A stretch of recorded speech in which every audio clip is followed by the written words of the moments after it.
This is a big issue on 97.3 CTFM and on ChannelOne television. I am Umaru Sanda. On the big issue every weekend, we assemble the big stories and assemble the big experts to talk about the big issue of the week. And do we have the big stories this week to talk about and the big persons to talk about them? Yes, we do. And today, a very, very big issue happening all the way from the United States of America, New York, to be more specific, the very tall UN General Assembly building, where a meeting was had, a decision was made, a vote was taken, and Ghana has won, or has it not? One of the persons who led the charge for Ghana is my guest today, and one of the people who thought, no, that vote should not go the way that it ought to go, is also my guest in studio. And we also talk about this whole issue about sole sourcing. Has the government reneged on its own promise in the award of contracts to on road projects in the big push? I have a former minister for road who understands how these things work, and he'll be speaking with me. And I have a member of parliament from the opposition party as well to have a conversation with on this matter. Then I have a journalist who works as an investigative journalist, properly aligned with the Fourth Estate that did that, will be joining me, and who is also against the reparation victory that was chalked in the New York or in the U.S. Not against in the sense that he does not think we should be repatriated, but he believes that we were contributory to what happened. And so let the blame affect both. This is a big issue on 97.3 CTFM. I introduce my panelists. When we come back, please stay.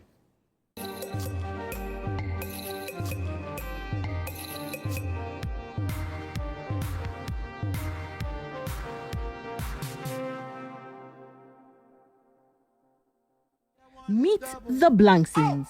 Meet Papa Blankson, the big man. Always talking big, never following plan. Meet Mama Blankson, fire in her hands. She carries the whole house, she gives the commands. Every day is a... This week, Frema Edinyame steps into the world of the Blanksons family on The Upside Down Show.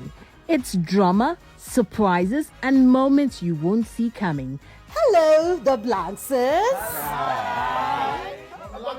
Don't you love them already? You know, whose character really looked like them? I think him. Yeah. Hey. Mrs. Blankson, how would you describe your character?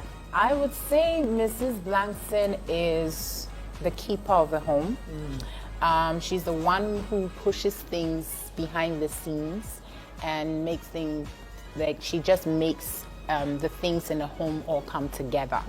So, like they say, behind every successful man, there's a woman. Mr. Blankson, was there a point throughout the entire shoot that you felt, I wish I wasn't doing this? It didn't have to do with the content. Okay. It had to do with the time. Okay. The ungodly hours. I said, show. Make a date this Sunday at 7 p.m. only on The Upside Down Show on ChannelOne TV.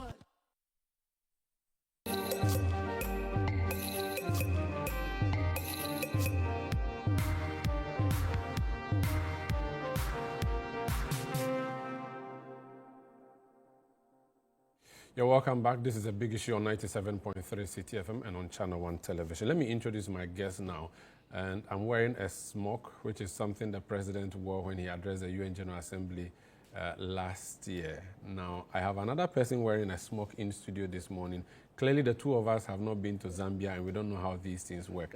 So that's why we are wearing blouse on a Saturday morning. So, interestingly, he and I speak two languages, apart from English.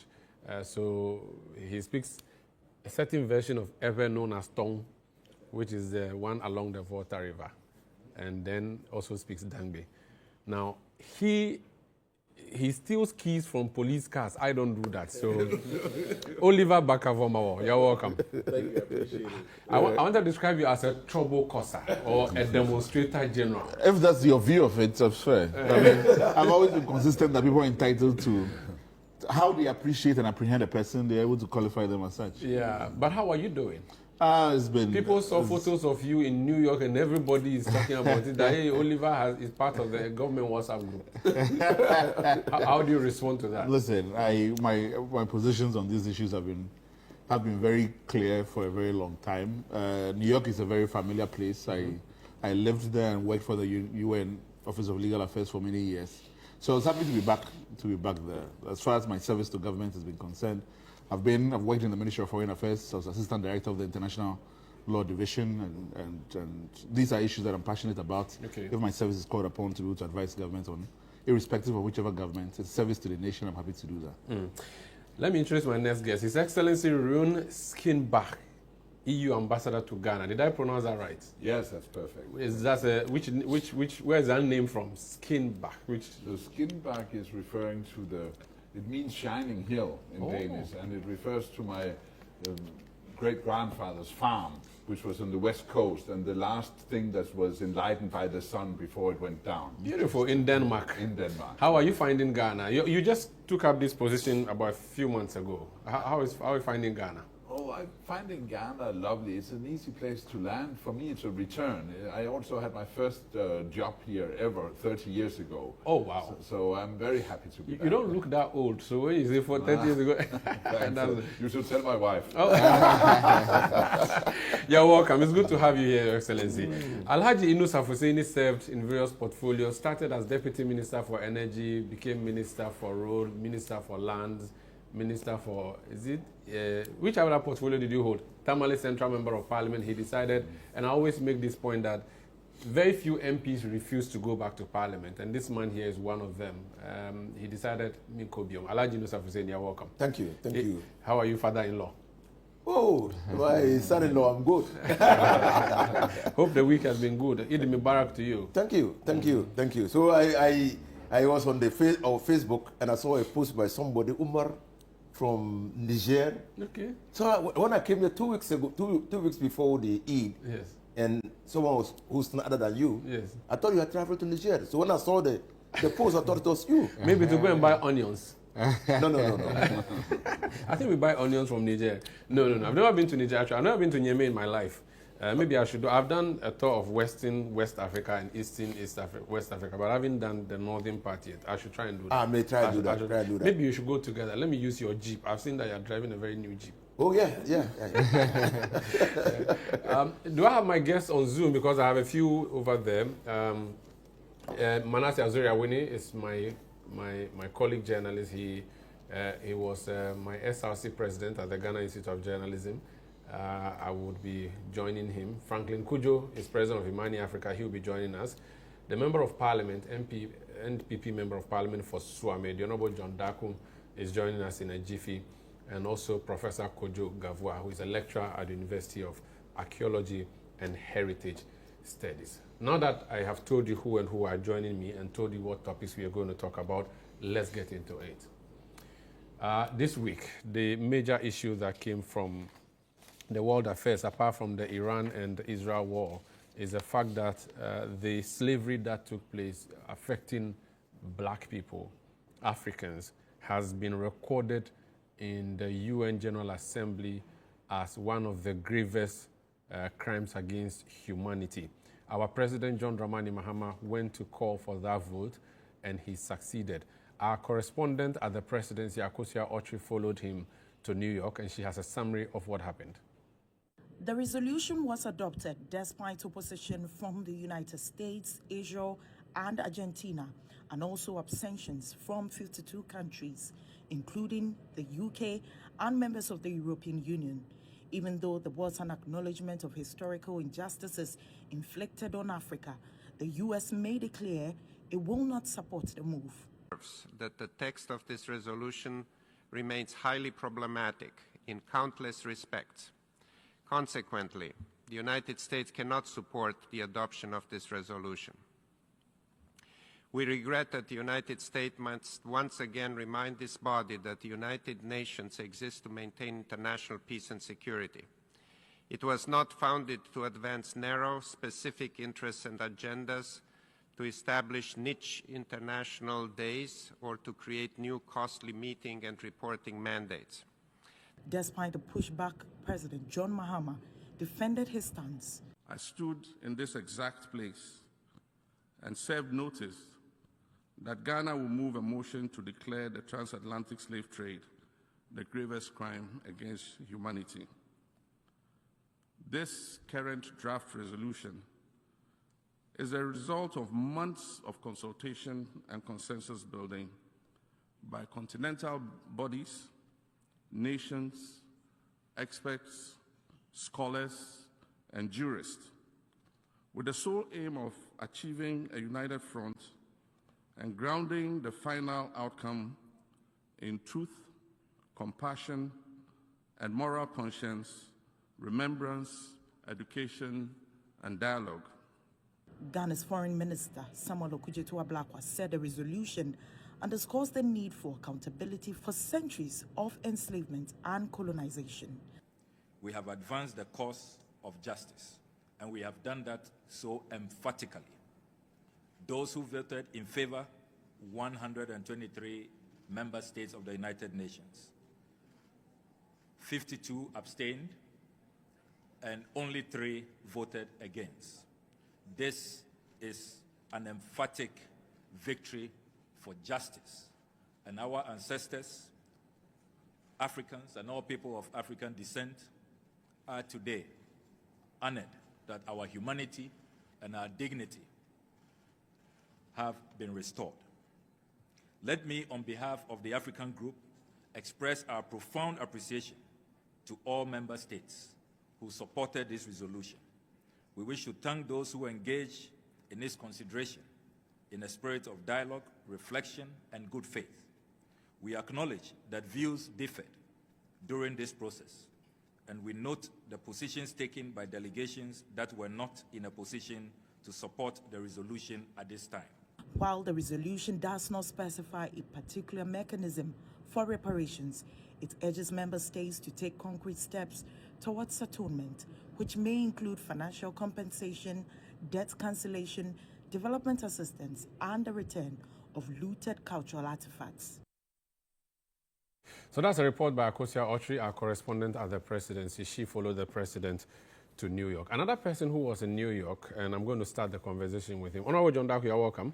Thank you very much, my brother. Professor Gavua, you're also welcome. Thank you. Thank you so much. Manasseh Azure, you're welcome. Thank you very much. Great. So I have my panel set. Franklin Kojo will be joining us in a bit. Let me start with Oliver Bakavomao.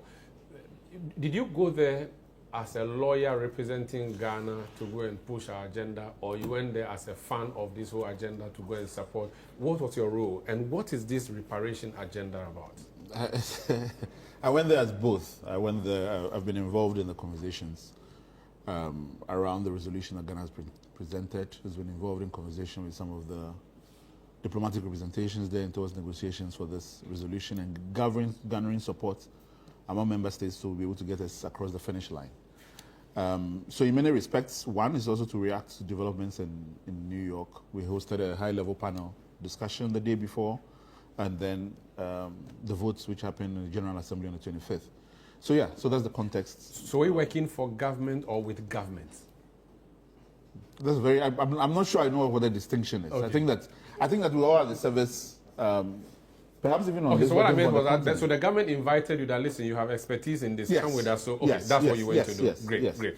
What is this agenda about, and why does it matter now? Well, I mean, I think that it's a historic, we have to view all of this in a historical continuum in terms of whether or not when the first slaves were captured from our shores, that even in terms of the slave resistance on the slave boats, in terms of the efforts that is taken to be able to abolish slavery, the slave trade first, then subsequently the abolishment of slavery in many countries. Remind yourself that the United States went to war, had a civil war over the question of the slavery. To decolonization in our continent that Ghana led so many years, to us joining the United Nations. And to getting us here has been a long historical battle about setting right what has, always been wrong in many respects. So the conversations, what has happened, the mobilization on the continent and trying to get slavery becoming part of the crimes against humanity. But the question of the transatlantic slave trade itself has not, been a subject of votes at the United Nations, and this is one of the things that Ghana has been talking about for a very long time, and to bring this to vote has been significant. But why now?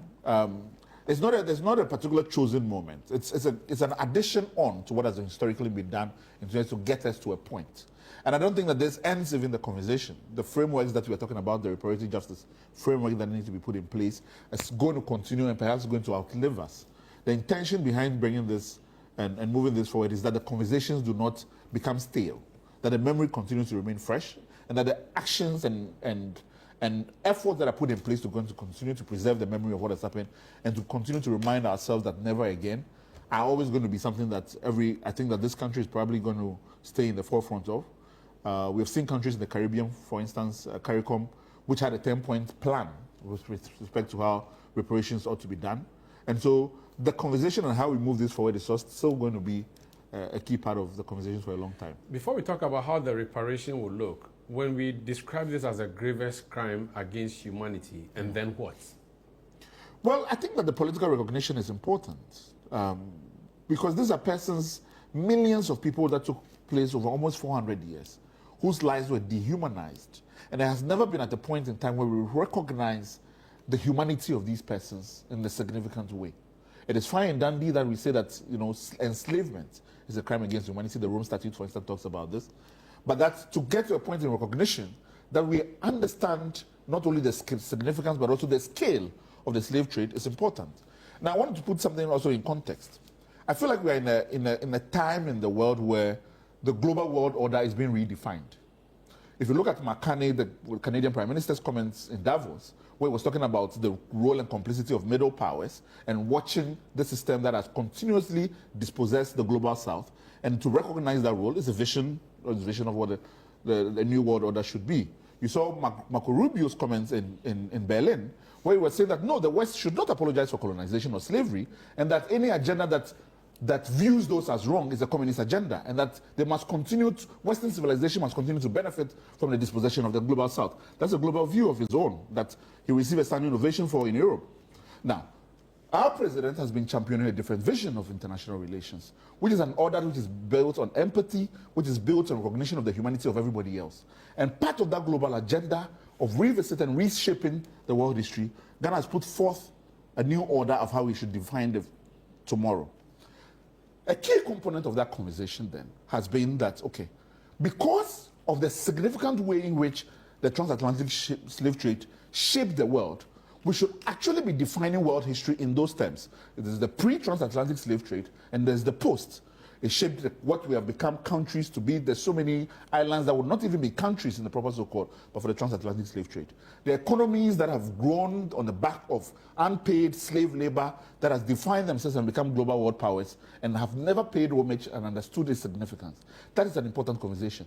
Our continuous project of decolonization has not ended. Even in the UN, we still have the Trusteeship Council, where there's a tutel form, or how do you call it, trusteeship that organizes ongoing places which are still not being decolonized. Yeah. So this is a vision of a new world order. And so saying that it's a grievous crime against humanity is a political definition of what that new world order ought to be, and around the elements around which we're supposed to construct it around, I think. Is reparation the same as paying back? And if it is paying back, is it going to be monetary payment? And who is going to be paid what? And who will do the payment? So it's a very narrow view of reparation. I mean, if you look at the resolution, and I think so many people have not paid attention to it, that the question of compensation is very underemphasized in the resolution. Because one of the things that has been clear in terms of our negotiations has been the transatlantic slave trade was about the monetization of human lives. We cannot lead the global conversation around reparations with a monetized conversation around this. So that's not a key focus. So that's not a key focus of this conversation. Now, what has been important to us? One, the return of historical artifacts that are continuing to sit in Western museums that they refuse to bring back to where they belong. It's a huge part of this. The conversations around knowledge and history building around the impact of the transatlantic slave trade and its impact on the world is a key part of this. So if you look at most of what the conversation has been, it's taking stock, is building our research and knowledge around this, and also be able to understand how does this affect global relations. Whether or not in terms of the multilateral trade rules under the WTO, whether in terms of, and I think that former president, for instance, I'm championing, even in terms of credit rating agencies, how we reshape the global economic order is a key part of the reparative justice framework. Okay. Now, we have done this before, right? When African states became independent in the 60s, the new international economic order was built around this language of justice. Now, we're getting back into those ideas that have been lost in the intervening period that the structural adjustment programs took us off course. that we are getting back into those conversations and say, okay, what world do we imagine for ourselves? A world where the global responsibility towards each other is enlightened. And we saw fragments of that break, particularly during the pandemic and COVID, that it became each for themselves, where the global burden of what the pandemic presented, many countries were then hoarding vaccines and all kinds of things. It's a very particular narrow view of how the world should be to relate to each other. And I think this is what this is shifting us towards. So put us on the same table. Okay. As a student of history and reading the transatlantic slave trade, I see it's a triangle. So Europeans come to Africa, carry slaves and Russian resources, take them to the Americas. Okay, take slaves to the Americas and bring resources to Europe. So that's how it happens. You are the man who represents Europe here in Ghana. Europe, or the European countries who are the architect of the slavery, abstained at this vote. Why did you take that position? So, first of all, thank you for inviting me and giving me this opportunity today to explain the European position. Secondly, I want to congratulate you on the diplomatic success the passage of this resolution constitute. It's important for me to stress that in the UN General Assembly context, there's around 350 resolutions that are passed every year, and on the vast majority, EU and Ghana are aligned. Now, on this particular resolution, I fully understand the political significance. The moral underpinnings of this resolution are very much aligned with the European Union's views and that of member states. When we were amongst the 52 who abstained instead of the 123 that voted in favor, it is because of a couple of issues in the actual text and not so much on the substance. I think that what our experts in New York suggested is that the ranking of heinous crimes against humanity is legally not making sense. So to qualify the slave trade or the transatlantic slave trade and slavery as the gravest crime is not a language that we can subscribe to. We would certainly agree that it is amongst the gravest crimes. But it is not the greatest. It's not the greatest. It's amongst the gravest. So you agree that it's a crime against humanity? I fully agree that it is an atrocity that could qualify as a crime had it been illegal at the time. Now, there is another issue in that, and that is exactly that of legality. I think in international law, it doesn't make sense to have a retroactivity of laws. At the time the atrocities took place, they were not illegal. They were inhumane. We agree that they are terrible, terrible events. We agree that they left a legacy. We certainly agree that this legacy should be addressed. So you are doing a ranking, and the president of Ghana said this was not just a crime against humanity, and it was not just grave, it was the gravest of all grave crimes against humanity. You are saying that you agree it was a crime, but you wouldn't rank it at the gravest. Is there another crime against humanity that the European Union believes should rank higher than this? No. I think legally it doesn't make sense to rank crimes against humanity. I think that we are dealing with human people indeed, and the humanities are faced in different ways. You can say this covered a long period of 400 years, this covered a great number of people, but how to compare it with Holocaust, how to compare it with the millions of people that were killed under Stalin's terror regime in the Soviet Union. I'm certainly not fit for that, but more importantly, international law does not allow for this kind of ranking. And therefore, in a resolution, which is a text voted by the member states of the UN, it should comply with international law also. So your point is that at the time this crime was committed, there was no law that says it was illegal. Yes. At the time Hitler did what he did in Germany, was there a law that said it was illegal? Of course. So that is why you would agree that the Holocaust or whatever Hitler did was illegal and criminal, but what the slave masters did 400 years ago was not illegal and criminal because there was no law. No. I admit slavery is amongst the most heinous atrocities and crimes against humanity, but it's among the most. It's among the gravest. I will not qualify it as the gravest in the context of the resolution because legally it is not applicable. You said that you understand the political underpinnings around this. The picture that is painted is that the former slave masters do not want to agree, and slave masters here being the continental Europe, the countries that came from there to do the colonization, the slavery, all of that, that the people who were engaged in the slavery, when it got to it, stepped out of the room and said they will not acknowledge what happened was wrong. I think it's a biased presentation. I listened well to our friend here who referred to Rubio on one hand, Carney at the other, but the Europeans, we have been trying to engage constructively, also in New York, in the debate around this resolution. We have come up with a couple of suggestions. They have not been taken on board. This is fine. I understand the rules of the game, but what I'm saying is we did not vote against. We abstained for very clear reasons. Okay. It does not mean, however, that we do not support the moral underpinnings of this resolution. It does not mean that we don't want to engage in a forward-looking, unified approach to address the legacy of slavery. It does not mean, because this inscribes itself in a long development, it does not mean that we have not addressed this legacy in the past also. Professor Gavwa, you are a professor of heritage studies. You know the history around this. You've heard the two arguments across the table. You've heard Oliver Vomawa's agenda, which they prosecuted at the UN, which was successful. You've heard the Europeans' position. What is your view?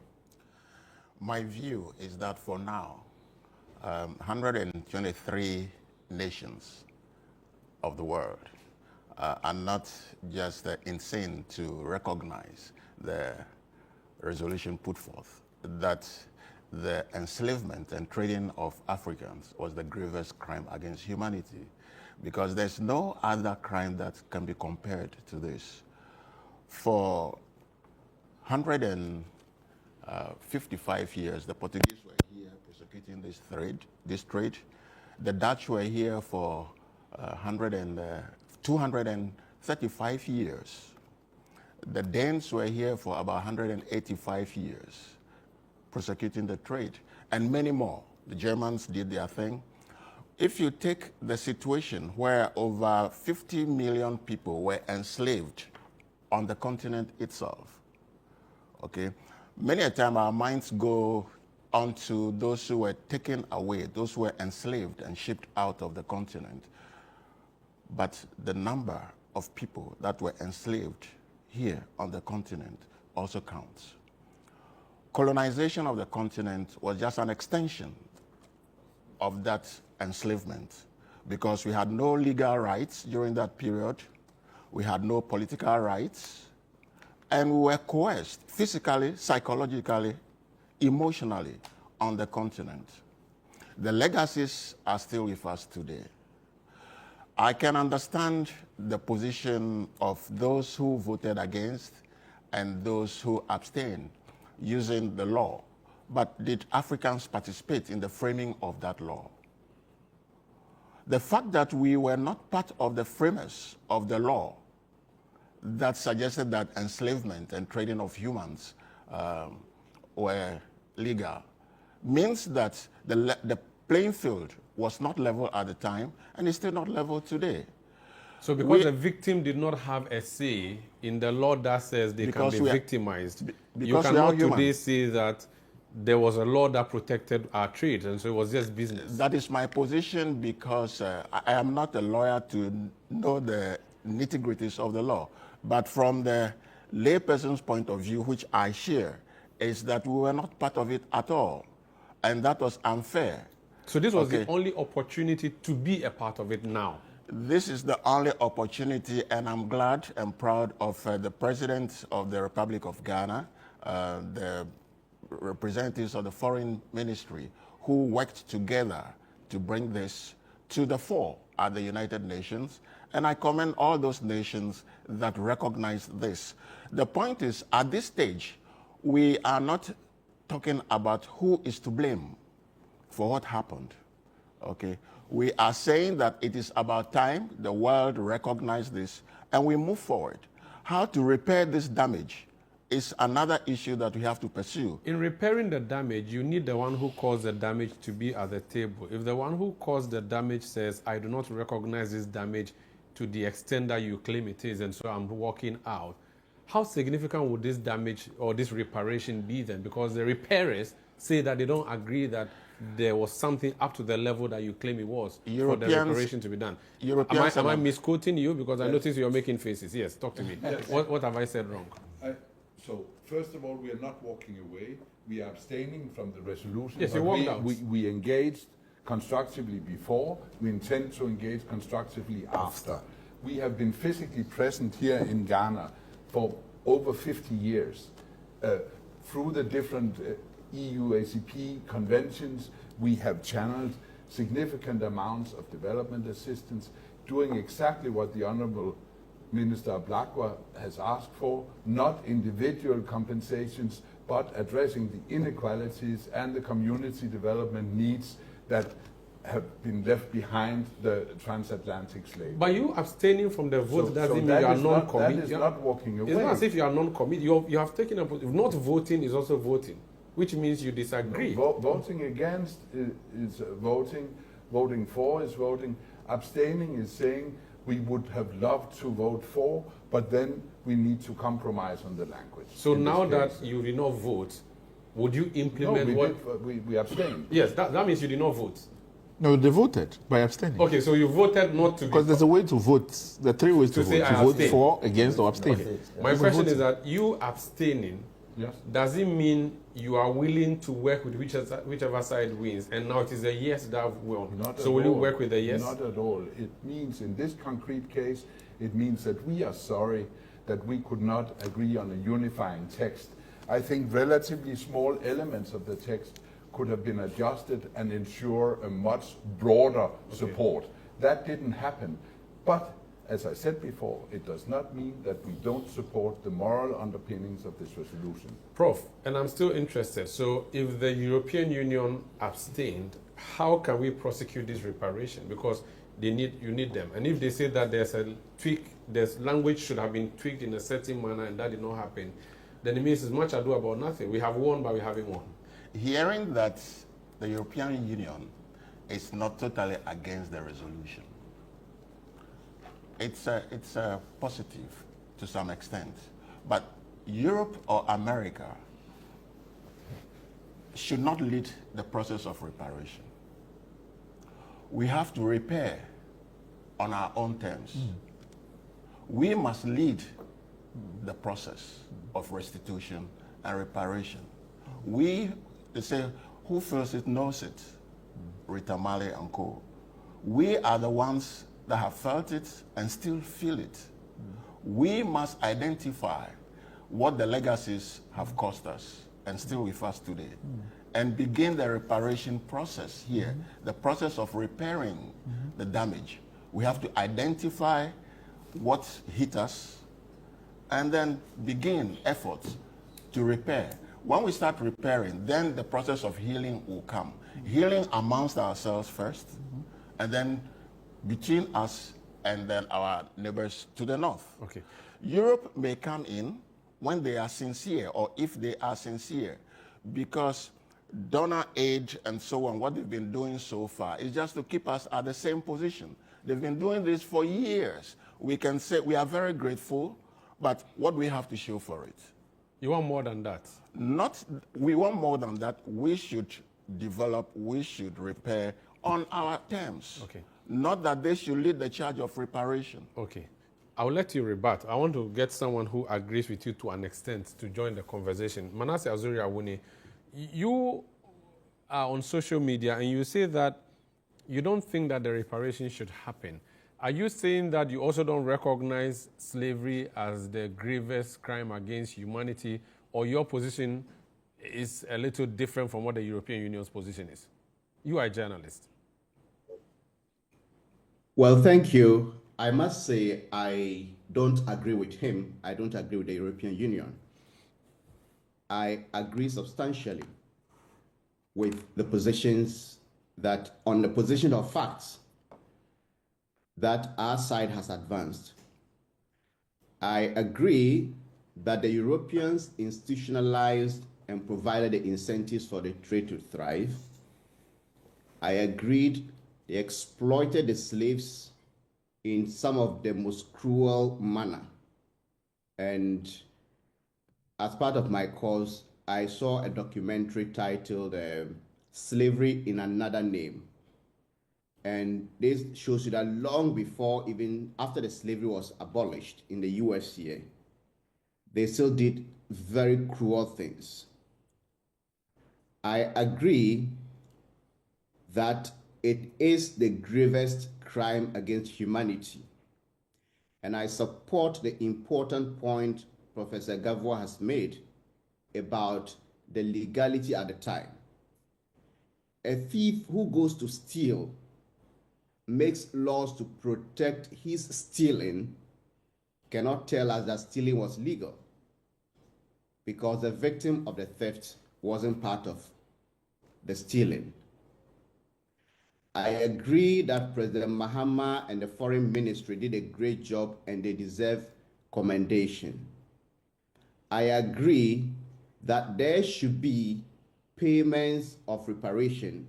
They've spoken about reparations in many forms. I followed this debate, the AU level and all. And this is the first time I'm hearing that there may not be monetary payments. It is not yet clear, but in the past, we've even heard suggestions about setting an African-wide account or whatever, reparation accounts and all of that. So I agree with many of the things, or almost everything.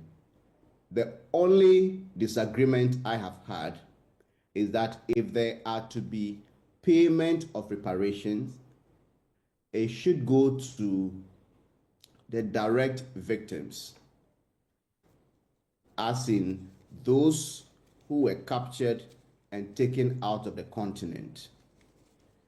And I said so because literature abound, and this is, on the history of it, we agree on the facts substantially. But literature abounds that if you came to the African continent, and this is a position the former President Kufuor held when he was in office. During the Ghana at 50, there was the Joseph Project. So the disagreement on my part is that if there are to be any reparatory payments, those of us in Africa should not receive it. The reason I made or I came to this is informed by certain views I hold. One, it is a fact that we participated or we were involved massively in capturing and selling of the slaves. And if you read a history of the indigenous slavery in Ghana from the 19th to the 15th to the 19th century by Professor Akosia Pebi, a lot of it is documented, how we did it in war, through the slave market, and then raids and many other avenues. So the point I have been making is that if we were so much involved, then it is about time we also acknowledged our role honestly. A country such as Benin, known as Dahomey, has officially apologized for its role. And the argument from those who oppose this view is that, well, the institution was such that we didn't have any agency, we didn't have any control, they built a system and we merely participated, so you cannot blame us. I was having an argument with a historian who knows more than I, and then he was talking about how everything started, and he made a very important point, even though we disagree, that the very first castles that were built on the coast of Ghana were built without citizens of the Gold Coast participating, because the Europeans wanted them to build or use their labor for free. So they asked their chief, can you give us your people to help us? And the people said, no, if you don't compensate us adequately, we are never going to take part in the building of these castles. So according to him, they had to go all the way to the Gambia to bring people, and I think the second castle, they went to bring some people from Nigeria in the Igbo land. And then when Ghanaians started, and they were even paying them in subsequent times, he said there was a standoff at a point because the locals demanded that the pregnant women who took part should be paid twice. So if later on we started taking part in the slave trade, I do not believe that we lacked agency completely. We also have evidence that not all the kingdoms or people in Africa took part. Some actually fought and resisted the enslavement of their people, meaning that there were conscionable people who thought that, look, this wasn't good. And also, I recently heard a video, or I saw a video of the Asante Hene who had visited, I think, one of the Caribbean states, and said, someone asked him, why did you sell us? And his response was that even today, with all our enlightenment and our education, we still have them controlling us. How much more 400 or so years ago? Can you imagine what would have happened? Manasseh, so are you saying that pay reparation, but not to everybody? How do you even track those who were victims? That's one. Secondly, contribution is what your position is, that we contributed. But if there was no market, there wouldn't be a seller, right? So that if there's a guy buying, knowing that this is a product of illicit trade, he is a major guy. Because if he didn't bring the money to buy, there will be no one selling to him. How do you marry those two? Yes, it's just like saying that I come to City FM and I see your boss and give him a lot of money. Money he cannot refuse, and the incentives, and say that it's your Sanda, I want to buy Sanda, so take this money. I have the mechanisms to, when I capture him, ship him to wherever I want to go. He takes this money and then delivers Sanda. Of course, I initiated it. There are no two ways about it. I did all the groundwork. I created a demand. But if he delivers Sanda to me and I take Sanda, goes to maltreat Sanda, and later on Sanda's descendants begin to complain, and the whole world agrees that that act was cruel, I don't think that we should say that, oh, Sanda's boss didn't have any option, because there were many others who had the option and they didn't take part. Some didn't take part. Some fought against it. So in terms of the proportionality of the blame, it cannot be the same. Okay. So who should be compensated? My view is that those who were sent away, the Caribbeans and the others, because when we are talking about compensation, Prof. Gavua also made a very important point about what even happened in Africa. What about those smaller kingdoms who were attacked and their artifacts looted? What happened to them? Okay, so compensate Jamaica, compensate Barbados, but compensate the African Americans, compensate those Haiti and the rest. But this is a question. The argument is made that you took the strong men of the continent to go and work on sugarcane plantations in the Americas. And because of that, Africa as a continent is behind in terms of development, and that if the strong working men were still around, our continent wouldn't be where it is currently. You do not agree with that view? And for that matter, Africa should be compensated. It is worse than just the strong men. I have read some research that suggests that the inherent mistrust on the continent of Africa is partly due to the slave trade, that people and communities and kingdoms were raided. So for a long time, they are unable to just trust their neighbors. So it is beyond just this one. But the point is, at the time, whether it was so-called legal or illegal, those kingdoms that marched people to the coast to sell, they made money.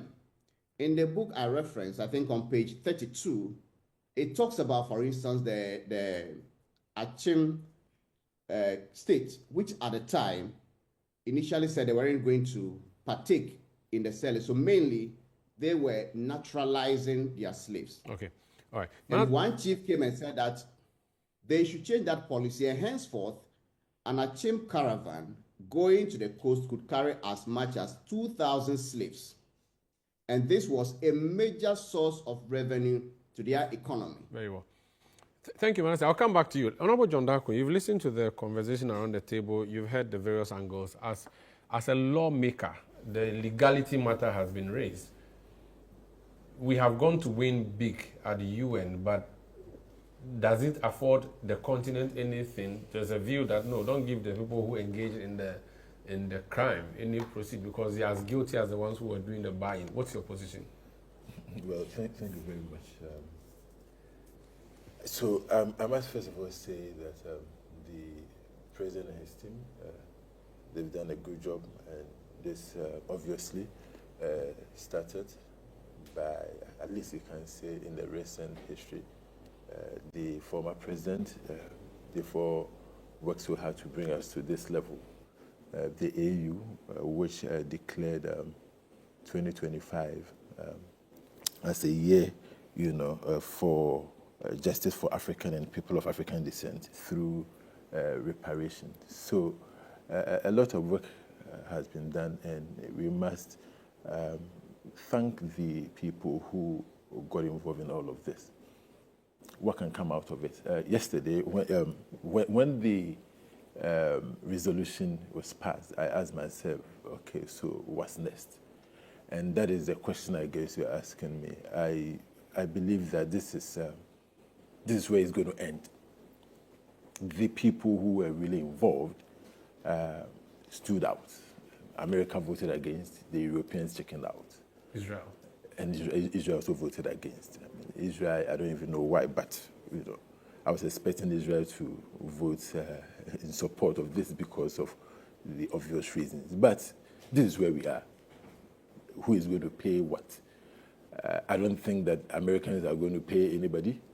Europeans are not going to pay anybody back because, as we saw, they decided to walk out of the room.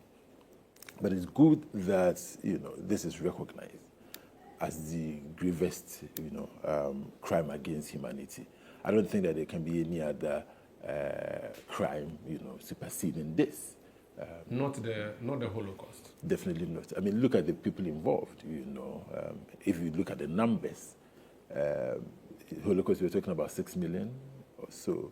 This is way more than that. And look at the number of years. Look at the inhumane treatment that people of African descent went through. So it is good that we've managed to get the world to come to this conclusion that this is wrong and this is a grievous crime against humanity. I don't believe anything will come out of it. I think what we have to do as Africans is to fight on our own. At this point, we must always decide that our destiny is in our hands, because the way the world's economic architecture has been drawn from the over 150 years ago clearly disadvantaged Africans. So we should fight our own fight? I think so. I believe that is a good thing. You don't think anything tangible will come out of this that will prop us up in any way? No, not at all. Not at all. And that's why I first of all thank them for what they've done. But really...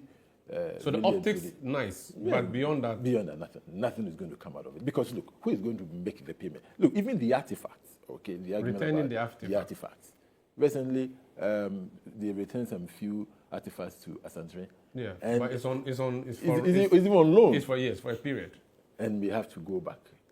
the West is not ready to admit that they caused this harm to us and that they are ready to repair. They are not ready to do that. They have benefited from the sweat of Africans. They are living good lives because of what they did to Africans. They are not ready to move beyond that. Africans played a role. That's the other argument. Yes, I mean, but they benefited.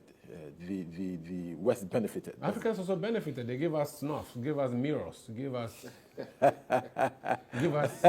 brandy. So we also benefited. At the time, it was barter trade, right? And that was a commodity, the value of a person. I mean, and that's why the ambassador says it was not illegal at the time.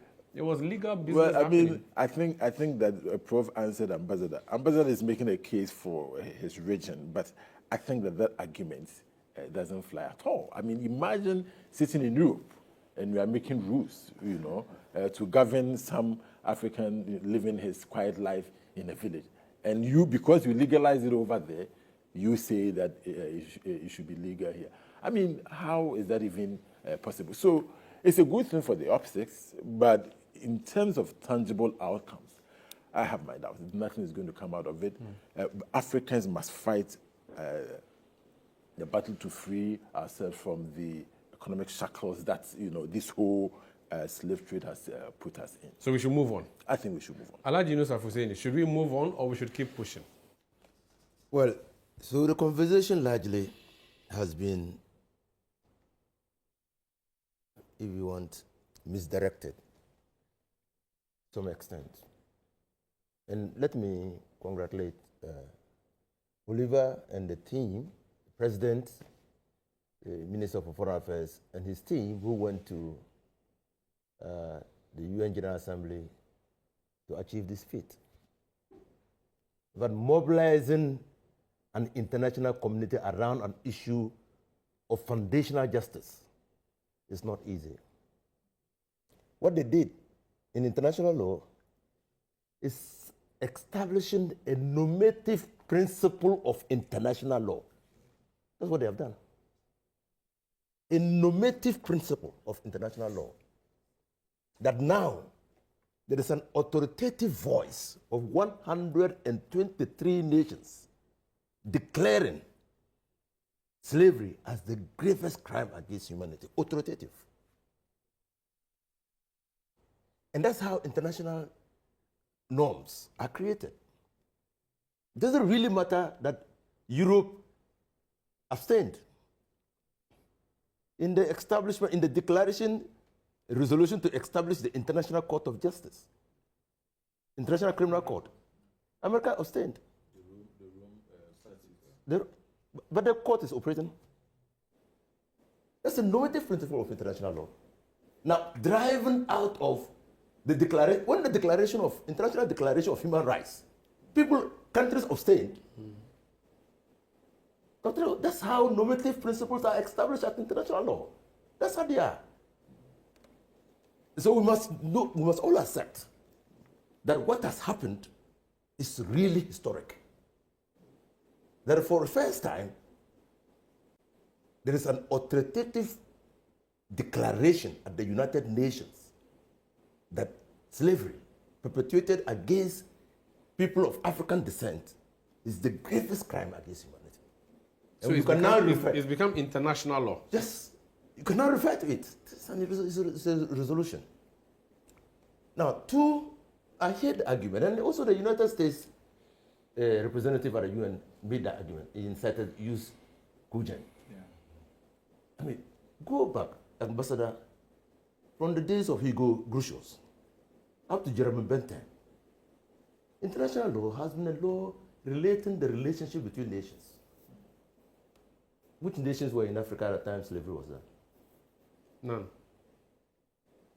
So how do you rope us into a universal system that didn't apply to us as states? Were we states then? We're not. So how do you rely on international law to justify the taking of slaves from Africa to when states were non-existent in Africa? The argument is flawed. But even recently, the American representatives cited use code and preemptory rules of international law. Slavery, genocide are preemptory rules. Even if you go a modern day, rendition of that, it's definitely not acceptable. Now, so yes, reparations can come in different forms. And I agree entirely with Bakavoma that this is not start today. It has been an ongoing conversation. And we Africans, and that's why when you go back to our OAU Charter on people's and human rights, we are our rights are communal based.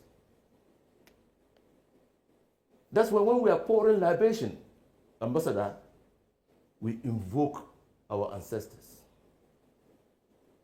What has happened brings closure to those ancestors of ours who were hard done by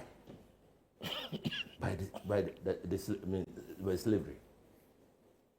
And it establishes a link between us and those who were taken away from the continent.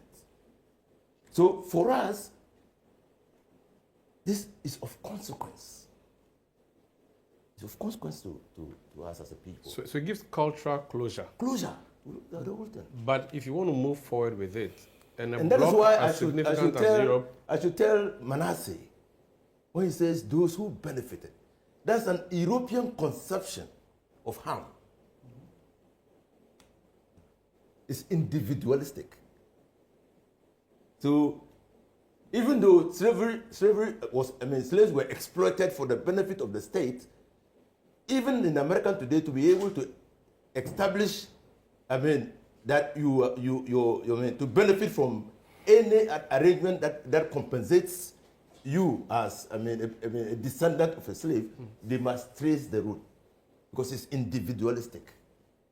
We Africans. It doesn't work like that here. It doesn't work like that. You touch here. one, you touch all. All. That's how we work. That's how Africans. That's so it should be continent-wide. Wide.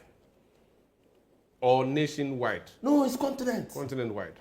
That's why. But he says. That's why, for the first time, 56 African nations agreed. Were united in their belief that this is the way. But Manasseh says, target the Caribbeans, target the Black Americans. They are the ones who suffered directly. They can trace it to their great-grandfather who was put in a ship and moved from Elmina all the way to only God knows where. But not you, Inusa Fuseni, who is in Ghana, who was not affected in any way from Tamale. Those of our ancestors who could confer benefits on us, who were traded, who were moved to the United States, constituted a loss to us. Constituted a loss to us, whether within families or within nation states. And that's how we must look at it. The absence of Europe or the decision of Europe to abstain, you have said we have the law has been established, but their absence, how significant or insignificant is that? Well, what Europe did was also strategic. And you could see it from what the ambassador was saying. They can come back at a point in time where they, if they believe that the share in the development, so there's a workable agenda to be able to implement what we want to achieve under the resolution, they can always come back. That's why they abstained. It's strategic. Okay? Because sometimes you have to say, why did Europe abstain from the votes? About 2 or 3 weeks ago, Spain apologized to the Latin American countries for the inhumane treatment they meted out to them. The King of Spain did that. So a recognition and an acknowledgement of the fact. So there's precedent. No, I'm saying that there's precedent, even in Spain, in Europe. Yes. There's precedent. So why haven't you, and I just want to hear from you, so if there's precedent and there's this issue of reparation that's happened, this is not just a recent matter. Why don't you latch onto that and say, oh, in the past we did it, so let's do this too. Just say we are sorry, and then perhaps that would be satisfying enough. You don't even have to give money, but Europe come together through your president of the European Union and say, We are sorry for what happened 400 years ago. So, a couple of things. First of all, let me remind you that I started with congratulating Ghana on the passage of this resolution. But not apologizing to Ghana. Secondly, at the time, there was no EU. It is certainly not within our mandate, according to your arguments, to apologize on behalf of our member states. Thirdly, there are a number of member states who are apologizing, who are repatriating artifacts, who are working. I stated clearly, we support the moral underpinnings of this resolution. You say it was strategic of us to abstain. I could claim that it was a strategic choice not to listen to the few amendments we suggested to the resolution. Because I will come on this. This is not absolutely correct. I'll come on this. That being said, during the independence of Ghana, since '57, we have been supporting through the different frameworks, the EU ACP frameworks, the Yaoundé, the Lomé, the Cotonou, the Samoa But the point has been made here that that's pittance. No, that's not what we need. No, I'm not saying, if you qualify it as pittance, I hope that my European taxpayers don't hear that, because they don't feel it as pittance. And I can say that what we do it in collaboration with the subsequent governments that you have elected. And if you're not happy with it, they should be your voice to amend that. That's fair. Finally, the world is evolving, the EU is evolving, and we are actually trying to do exactly what you're asking, to put Africa on the map. We are trying to push for an African country being part of the G20. We are trying to get an African seat at the Security Council. We are doing exactly what you're asking for. We are your partner here. But we are not only partnering on moral issues. We also, and I have to comment on you saying that we give small money to keep you at the place you are. You're grateful for it, but it's not changing the world. No, I haven't said that. No, you said it. Said that. I'm sorry, but we're the biggest investor in Africa. We're the biggest donor to Africa, and we are the biggest export market in Africa. And we have been trying to using resources you took from Africa hundreds of years ago. I don't know where the resources are coming from. I think it's a bit generous of you to say that everything comes from the slave trade. And I'm not sure that is well documented, but it doesn't matter. What I'm saying is that we are with you on this. We're partnering. We are trying to address the legacies, the inequality, the structural deficiencies, the development issues that have erased also from slave trade and colonialism later on, and we admit that. I'll come back to you. I'll wrap up for me, so I'll go to Oliver. So you see, what has happened is actually given Africa some level of agency and some in a voice. And it's establishing a kind of leadership in Africa. 1.4 billion people on the continent, 54 nations. We have 30 of the critical minerals required in this by nations for the development of electronics and other things. Now, what has happened will lead us into having uniform positions on how we manage our resources, on how we have a voice. For instance, today is our slavery. No one is talking about the eugenics that took place in Africa among the Herero people, where they were captured, where there was genocide, they were captured, beheaded, and their heads sent to Europe for scientific experimentation. No one is talking about that. Okay? No one is talking about how Cecil Rhodes came to Africa, a sick man, had pneumonia. He came to benefit from the sunshine of Africa and eventually became the owner of the most wealthy gold mine in Africa. Leopold in the Congo. where people were amputated for just harvesting. I mean, those who failed to harvest the rubber had their limbs amputated. Where the United States courts, in interpreting the Universal Creed, we the people, giving to ourselves a constitution, said it didn't include the black man, because the black man was 3/4 of a human being. Well, addressing a historical wrong, it will take time.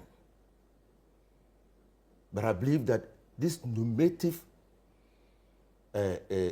culture in international law is going to take root, and it's going to address many. There could be many repercussions from this resolution. Okay. Because there were many injustices perpetrated against the African people. Okay. Oliver, I noticed you wanted to correct some things. While you do that, I want you to also, yesterday I listened to the minority leader in Parliament, Afenyo Maki, and he said, listen, if there wasn't slavery in Africa, we wouldn't have sold. We were selling our own people anyway, and he used the word donko and said that we had slaves and even had names for them. So we can't pretend to be holier than thou in this matter. Yeah. Did you consider that when you went on this campaign? How do you address that plus the other issues that were discussed around the table? Listen, the conversation around reparations, maybe I'm taking this point first, has been clear that this is not an us against them. If you look at the tenor and language of the resolution, it doesn't say though these people benefited, these people are victims. It calls for a holistic repair and calls on all member states to put in place frameworks for how we repair. That process of reparation must be a conversation that engages us as well. And in fact, today, I think this morning, I put up a post that even the Kwesi Prempeh Committee on Constitutional Review talked about reparations that we must do. The recognition and recommendation for heritage citizenship. That people who are able to trace their DNA here would have the right to Ghanaian citizenship as a way of reopening the door for that continuous conversation. So the project of reparation is not a unique one-way traffic. At no point has this been suggested. Now the question of, the suggestion that there were certain proposals made which were not incorporated into the draft resolution. The core of this resolution, turns on two things. One, the recognition that this is a grievous crime against humanity, and two, recognizing that it was always a crime, and that this is not an attempt to reimpose law on the past. This is the core of the resolution. So if you say that these are your red lines, and that's the language that the European Union said, their red lines are that those two must be out of the document. Which is the foundation. Then essentially, we must just say that there was a Durban Declaration or Accra Declaration and other things in the past, and so what's the point of this resolution moving forward? Those are the critical elements of the resolution. Now let's engage that argument a bit more seriously. On the question of international law, it is not true that slavery and the transatlantic slave trade was legal in those days. Yes. It was not. Why were Europeans not being sent to the Americas? It is a question that Africans were dehumanized and not considered human. Not that slavery and the slave trade was legal. It was not legal. It is that we did not benefit from it because we were not human. So the law didn't cover us. So it's not that it was never the So that's clear. Two, Europe, when it came to after the Second World War, when Nuremberg was created, at no point was it ever recognized that individuals could be punished for the crimes of gay states. It was never part of positive international law. But it said no, the crimes and their nature were so heinous that there's no way that individuals that make up the states can say that this is the state and not me. And so we punished the Nazi officials. So even in positive international law and its development, we have made room for the most heinous crimes against humanity to recognize that it was always wrong, and you cannot run away from that. Now, in addition to the same conversation around this slavery issue, when you look at the role of the General Assembly, its role is to define the progressive development of law. Yeah. And so that even if you're coming into the conversation and say that we have a bit of difficulty there, it is about the now and how we reframe and atone for the past and making that conversation. Your hands are not bound when you're with the General Assembly. The General Assembly's role is to define how we define ourselves going forward. So if you come and say that there's something that has bound you and for which reason you cannot accept it, again, we are being a bit mischievous with language. Every time that the General Assembly has passed a resolution, is to be able to make room for how we develop as a people more generally. Then on the question of reparations, look at the resolution. When it comes to the question of compensation, it says that it is calling on good dialogue for how we put in place reparative justice framework, like apology, restitution. It says a general language. And it's not binding. It is not even, I mean, Is it legally resolution binding? itself is not binding, but the language in there itself is that you're inviting people to dialogue. What is enforceable about dialogue? No. So even if you can't find a way to come around to the question of can we have dialogue on this, then what is the problem? Now, the only point where the resolution uses stronger language that prompt, it says prompt and unhindered restitution of artifacts. How is that wrong? Even in law as it existed then until now, something that is taken and stolen from a people does not confer title ever. So if you then go into palaces and take artifacts and go away with them, you never gain legal rights to them. And I've never seen any argument anywhere that this was justly bought, as we're having even in terms of the slavery conversation. It's just possessory right, not... There was never any possessory right transfer. I mean, the way the artifacts were taken doesn't confer. I think that, listen, the European vote is something that they are going to explain for a long time. And listen, to be honest, we made every attempt to not put Europe in that position where they have to explain. We made last-ditch attempts. I can show you communication even between myself and other people, which is that you have to find a way to come into a year's vote on this. They took a blanket position and they stayed with that blanket position. I do not fault Europe on this. Of course, I would have wished differently. But the truth is, whatever reasons that they took to go this, I don't think that they were bound by some law and that we were violating law by putting forward this resolution. It's also not correct that we didn't listen to honest proposals for reform. In fact, in terms of the UN negotiation history, the silence, so once you're finished with the draft, it goes under the silence procedure. The silence was broken 3 times to go back and renegotiate this. So every attempt to find a way to get people along was done consistently. And it's not even about Europe. Even in terms of CARICOM, even in terms of Latin America, all the concerns that were raised, every attempt was made to modify the draft to be able to accommodate and bring people along as we go forward. The question was whether or not it was touching the essence of the resolution or other things. So now, if you went to the root of the resolution, there should have been no resolution at all. In fact, I am even certain that even this was changed to one of the gravest, that may not even at the end of the day join it. It's done so many times where they find a way to water down the resolution and then at the end of the day abstain from it. They wouldn't have achieved anything great with it, and they themselves fine. They are not compelled. Nobody's compelled to vote in any particular way, even if they propose the full text. We've seen this. The US is notorious for this. They water down a resolution at the end of the day, abstain, not join, vote. It's fairly consistent. Now, the question of the ranking, it is again not correct in international law that there's no ranking in international law. The concept of jus cogens itself is a ranking of crimes in the first place. 2, and only because they give the example of the genocide, it's a conceptual misunderstanding. Genocide is different from crimes against humanity in international law. As a pure concept.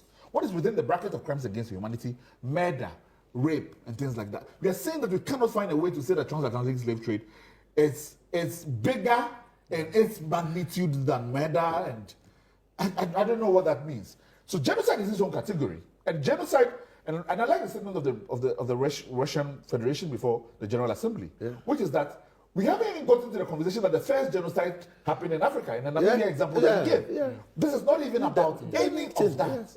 This is about, can we put in place a framework for dialogue? And then we didn't even call on them to do it. We said the African Union, the Latin America, CARICOM, and any other organization, regional organization that is willing to join, we join the framework for how we think about the framework for reparatory justice. So it doesn't do anything about that. It doesn't talk about financial transfers to anybody. It doesn't talk about creating an account. It just says that this was wrong and there's the grave. That's it.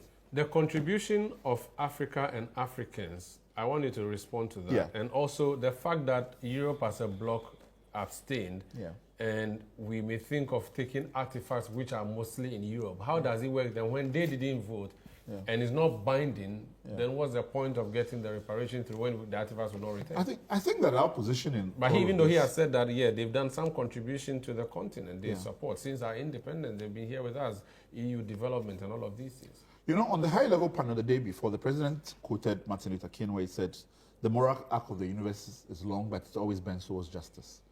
It will take time. I have no...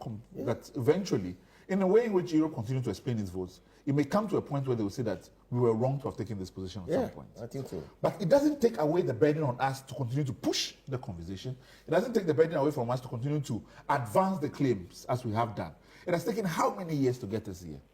In fact, when we were talking about the year of return, it was about 400 years right? So it's something that I don't think that our foreign policy is going to let go, just because at a moment in time and in history, countries which at points did not accept the humanity of the African, as later on came to accept it, and today are at the position in which they are. That's fine. We will continue to push it. Now, African complicity in all of this, I have said consistently. I have congratulated in the past the Gamanche when we hosted the dialogue between Africa and Africans in diaspora, when he came out and apologized for the role of the Gans in this. I think that conversation we need to continue to internalize, and how we bring our societies to accept and take account for, whether in terms of what we teach our children and how we accept our own role and how we understand this. It's a reckoning that we have to do. We're doing it for us not because of Europe, but for our own selves to heal and to be able to acknowledge the debt we owe to our ancestors. We have to do that. Okay. So in that conversation, I don't even know why it would be brought up, to shift the conversation around this. There's no denial of it. Africans have led the conversation about discovery of this. Professor Pebi and co have written on this. We are doing our own work. And what we are doing is that everybody else must look into themselves and do that work as well. So what next after this? I'll come to you. What next after what happened in New York? What do we do within the language of the resolution itself, it is inviting the African Union, CARICOM, and Latin America to begin the process of implementing and defining the reparatory justice frameworks. It has also called on states towards their own laws, to reform their own laws, to how you'll be able to account and repair. So it means that we must also begin to audit our laws and say, in what ways can we take into more account how we repair? It means that in terms of also the frameworks around the restitution of artifacts, it means that we must go into the next project of proposing dialogue. A convention. So this is a dialogue. A convention for how we, the framework for how we do the return of artifacts. Okay. I know that some countries are even calling for, demanding for an advisory opinion from the ICJ on this. I'm not one in favor of it, but the entire process for the implementation is continuous conversations and dialogue about elaboration. Since it's going to come in, let me make a quick point about something he said. And, even we as Africans, as much as we understand the value of this, there's a level of pessimism, because we haven't seen, even how it would look like, or be able to imagine what it looks like. And so it is fair that, when we come to it, we say, we don't see anything changing. But I want to be clear. What changes is not only the monetary aspects, that because some people are not going to monetize it or bring money, it means that the hard political work of healing cannot take place, and that is not worth of its own. So that in itself is also worthy. You understand? And whether other things catch up with it doesn't take away from that aspect of the work as well. Okay, so good point. And it's a very good conversation we're having here. So yesterday I was having a conversation with some gentlemen, and this issue came up. Young men. And one of them told me that, look, you politicians, you are talking about these big issues. Today, if a ship comes here, all of us will go. And I'm sure we've all heard that before. And that strikes at the very heart of the conversation. What have we done since all these issues came up? Right now in Africa and in our country, the youth of this country are all rushing to get out of the country because they think that it is greener out there. And it's not just only Ghana, all over Africa. The Europeans who forced us to go to their countries to go and work are now saying that we don't even want you in our country. If you want to apply for visa, there are requirements that a normal African gentleman cannot even fulfill. And so for me as a lawmaker, my worry is that this argument will go on, but at the end of the day, the young man in Abosokai or in Swami, my constituency, is looking at me and is asking himself, what does this mean to me? Today, if I get opportunity, I will travel. So it behoves on us leadership to build our country. If we are going to rely, we can wait for the next 400 years, nothing will happen. We have to take our destiny into our own hands. We should never continue to believe that the West will make our lives better. We can fight for what belongs to us, especially the artifacts, but that some form of compensation will come that will change the destiny of Africa or black, community It's not going to happen. You don't see that happening. It's not going to happen. And so African governments must work hard to better the lot of these people. And I think that if we accept that as a first step, it will help us. I mean, it will calm us down. And that's what I told the person who asked me this question, that I think you're right. It is the responsibility of the government to make life better here. What is gone is gone.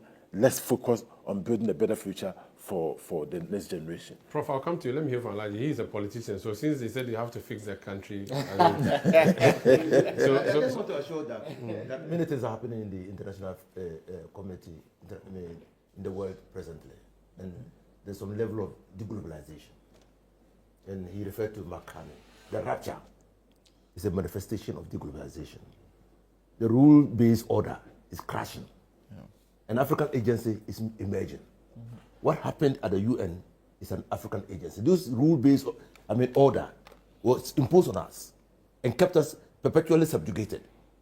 And until we find that agency to extricate ourselves from that rule-based agency and also call the shots and determine what we want for ourselves, we're not going to be able to make it.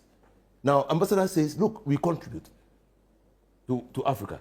Why is it that we are interested in contribution, in aid, when the resources of Africa, harnessed properly and put to use for the benefit of Africa, can develop Africa? Why do you think that we should need aid? So, I think that African agency is manifesting itself. And what is happening? Look at what is happening in the Gulf states. Well, Africa is not part of it, but Africa is suffering the brunt of what is happening over there. We're not part of it. Okay? We're having to pay a lot for fuel. We're having to have food insecurity. But we are not. Global warming. The industries are not in Africa. But we have had to suffer the consequences of the industrialization of Europe and the Americans. So there is a lot. But until we take our sovereignty seriously, until we exercise an agency in a sense of what we want for ourselves, we will not be able to extricate ourselves from a global system that imposes rules on us. I'll come to the 250 wrapper. I want to hear from Azuri. Azuri, do you agree that, yes, we have gone to do this, but nothing much is going to change? Or you are positive that, and again, you have your view, you think that the reparations should happen, you have people you think should be done, this reparation should be done to them, but the fact that Europe was not there, the return of the artifacts, and all of the repairing that we are hoping would happen, do you foresee that happening? Or you want to agree with Honorable John Daku that, listen, what the animals have eaten, let them eat and go. What is left, Yembo Humai? I agree with both. The stolen artifacts, let's not even call them the artifacts they have to return. This is theft. And it is ridiculous how the British say what has been taken cannot be returned. And I hear that what they've returned is just a loan. I'm waiting for the day when any man born of a woman would go to, let's say, Asante Hene's palace and say, we are coming for the artifacts. The ones that were brought? Yes, they were stolen and they've been brought back. But the agreement was that... see anybody allowing them to come. But the agreement was you are bringing it on loan, you return it. I mean, that was the agreement. They didn't go to forcefully take. They took it based on an agreement. You can't bring it and change the law and say, I won't return it again. That cannot happen. Well, that is if the thief had an agreement to take it. Whether I don't foresee this happening. There are certain things that we should even. I'm not sure Mensha would agree with you. I'm not sure Mensha will agree with you on this, but you proceed because that would be a different matter. I would be very surprised if Mensha allows these artifacts to go back. But that is just by the way. Okay. On John Darko's point, I tend to believe that in as much as these things are important, they also raise very important issues for self-introspection. And that is why I'm against those who want to shut everyone up and say, let's push only one conversation.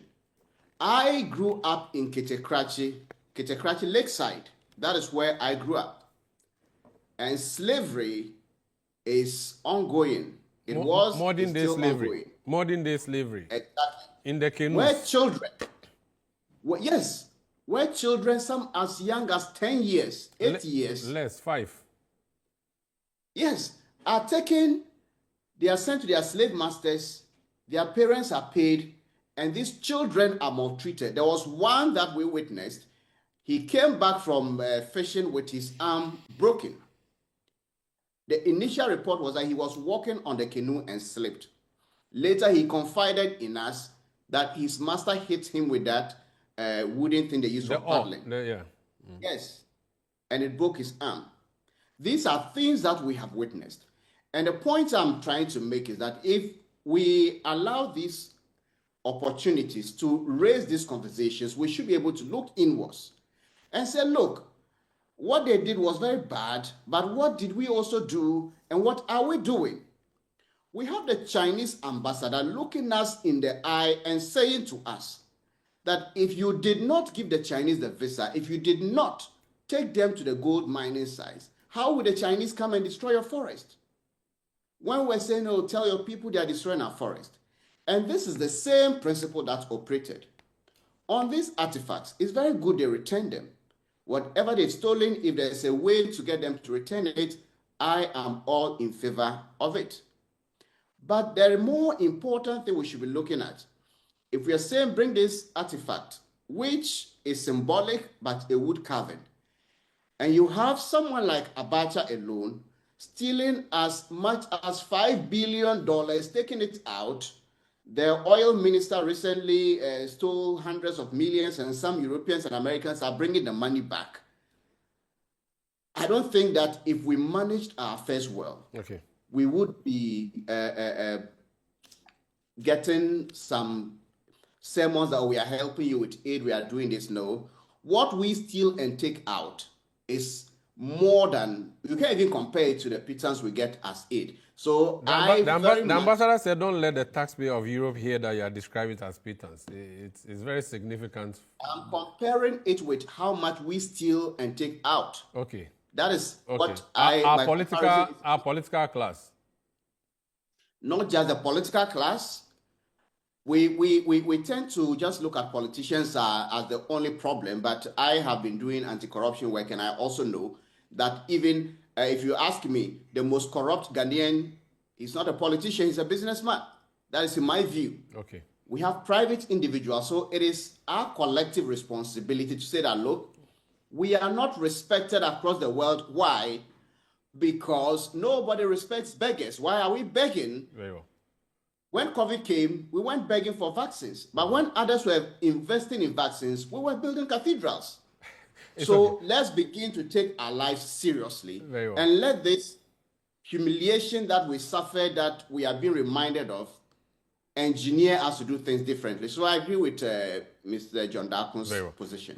Prof, I want to hear you. You wanted to say something on this and wrap up for us. First, irrespective of the character of the resolution, it has been passed. Yeah. Where do we move from there?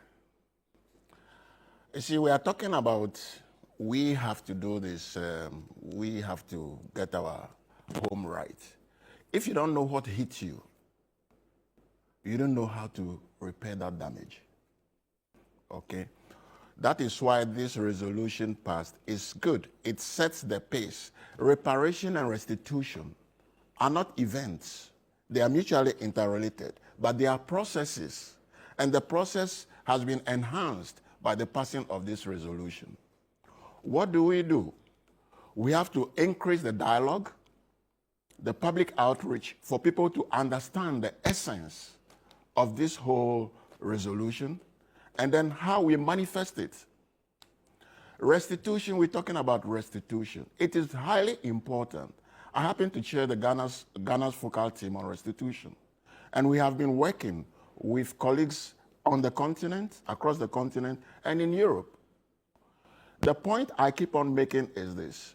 When we restitute, it will mutually benefit Africa and even Europeans. Because the damage done to us here is one, but Europeans have also damaged themselves mentally. In the sense that, why would I be seen in the streets of maybe Rome or London, and then because somebody has a lighter pigmentation, we think that because I'm from Africa, he is much more better placed in the world than me. or I'm stupid. It is a mental damage. Number two, if we don't repair this damage collectively, Europeans don't participate in repairing the damage on their terms, and we Africans do it. What is going on will continue. My colleague talked about if they were to bring a boat here, people will flock. Why? Because we are all products of the same system. The politicians who are stealing money are products of the same educational system. They all go to the same schools. We have not yet transformed that colonial curriculum very much. We still go to the same churches that tell us that there is a white young man there who is pious and is your Lord and Savior. We do that every day. So you see somebody with a lighter skin and you say, oh, my Lord is here. Okay? We haven't changed that mentality. We are still against each other because I speak Ewe or somebody speaks Dagbani. I'm better than the person who speaks Dagbani and vice versa. These are all legacies of what we went through, which we must confront here on the continent by ourselves. Then our colleagues outside, they want to be partners. I keep hearing the word partner. If you want to be a partner, then we must plan together, execute together, and then the benefits will be mutual. You don't plan out there and come to us and say we want to be partners. Maybe it's collaboration, and we don't want to be collaborating today in things that will be against us. The boat has started sailing. We have to join in. The point about we started it, we were enslaved. We did not dehumanize ourselves. People acquired from other families, incorporated them. Integration. The people forget it. Okay.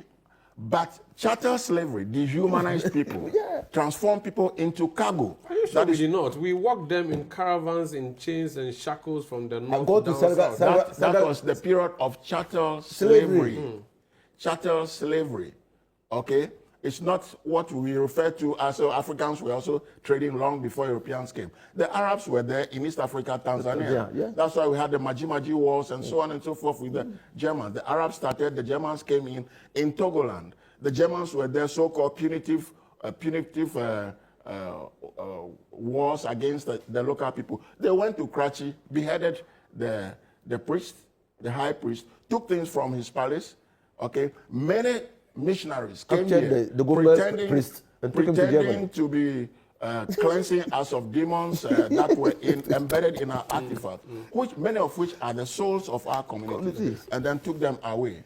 Okay, so this is the time for us to reflect, and our leadership has set the pace for us, and the conversation does not stop around this table. It enhances the dialogue, it enhances deliberation on what we should be doing. The academic institutions must lead.